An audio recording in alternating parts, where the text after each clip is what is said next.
Social মিডিয়াতে আমরা একটা বিষয় লক্ষ্য করছি। আমাদের কুষ্টিয়ায় নবনির্বাচিত সংসদ সদস্য আমাদের প্রিয় ভাই মুফতি আমির হামজা একটি কথা বলেছেন।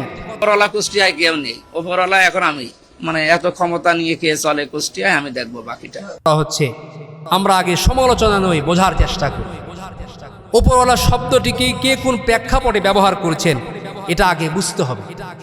একজন প্রশ্ন করেছিলেন আমাদের আমির হামজা ভাইকে যে এমপি মহোদয়, আমাদেরকে তো কাজ করতে দেয় না, আমাদের ওপরে ওপরওয়ালারা, ওপরের লোকগুলো আমাদেরকে কাজ করতে দেয় না। তখন তিনি বলেছিলেন ওপরওয়ালা কেউ নাই, এখন সবচেয়ে বড় আমি, অর্থাৎ আমার ওপরওয়ালা কেউ নাই।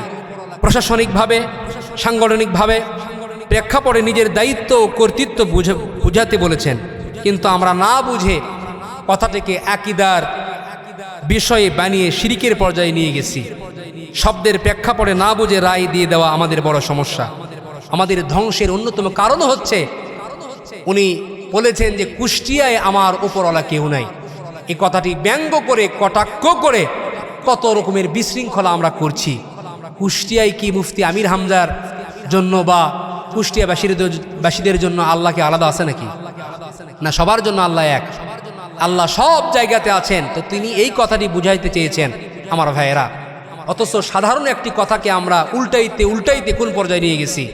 এই যে ঢাকা 13 আসনের নবনির্বাচিত এমপি ববি হাজ্জাদ, সেই মসজিদের মধ্যে, আল্লাহর ঘরের মধ্যে ঢুকে এক পর্যায়ে নেতাকে পাম দিতে দিতে, তেল মারতে বলতেছেন যে জনাব তারেক রহমান তিনার উম্মত হচ্ছে আমরা, জনাব তারেক রহমানের আমরা উম্মত।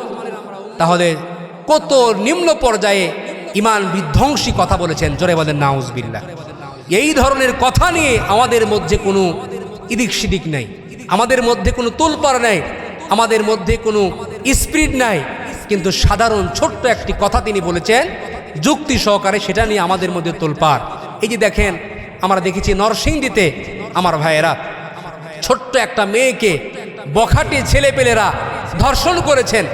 ধর্ষণ করে তার বাবা যখন বিচার চেয়েছেন, এই বিচার চাওয়ার কারণে বাবার সামনে থেকে ছোট্ট মেয়েকে এই বখাটে ছেলেপেলেরা তুলে নিয়ে সেই মেয়েটাকে হত্যা করে ফেলেছে।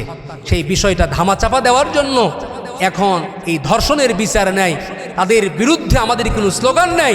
অথচ আলেমদের একজন আলেম সাধারণ একটি কথা বলেছেন, সেটা নিয়ে আমাদের চুলকানি আর সমালোচনা আছে না নাই?